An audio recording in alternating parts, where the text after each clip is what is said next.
বিশ্বের প্রথম কাঠের স্যাটেলাইট তৈরি করেছেন বিজ্ঞানীরা।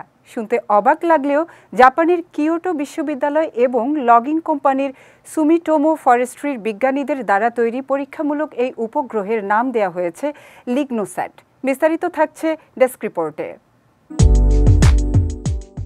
যোগাযোগ ব্যবস্থার উন্নতি, আবহাওয়া সহ পৃথিবী ও মহাকাশের রহস্য উদ্ঘাটনে ব্যাপক ভূমিকা রাখছে স্যাটেলাইট বা উপগ্রহ।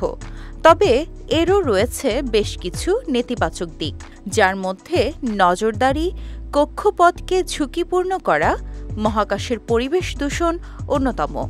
এছাড়া স্নায়ুযুদ্ধ থেকে শুরু হওয়া মহাকাশে অস্ত্র প্রতিযোগিতায় এসব কৃত্রিম উপগ্রহ হতে পারে অতি ধ্বংসাত্মক মারণাস্ত্র।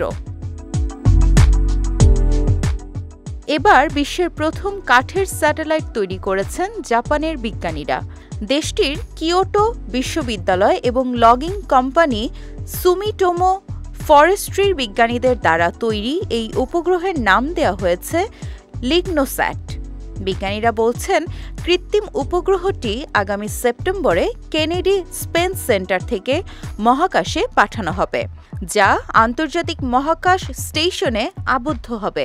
সেখান থেকে উপগ্রহটিকে এর শক্তি এবং স্থায়িত্ব পরীক্ষা করার জন্য জাপানি ISS পরীক্ষা মডিউল থেকে ছেড়ে দেওয়া হবে।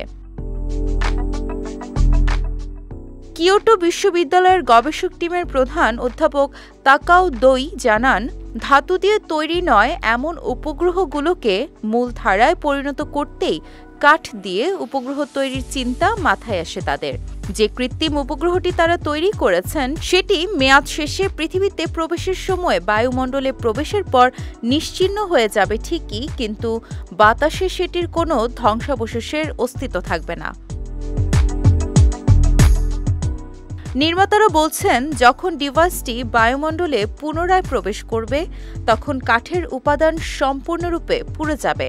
একটি অবসরপ্রাপ্ত উপগ্রহ পৃথিবীতে ফিরে আসার সময় ধাতব কণা তৈরি হওয়া এড়াতে সম্ভাব্য একটি উপায় খুঁজে বের করবে।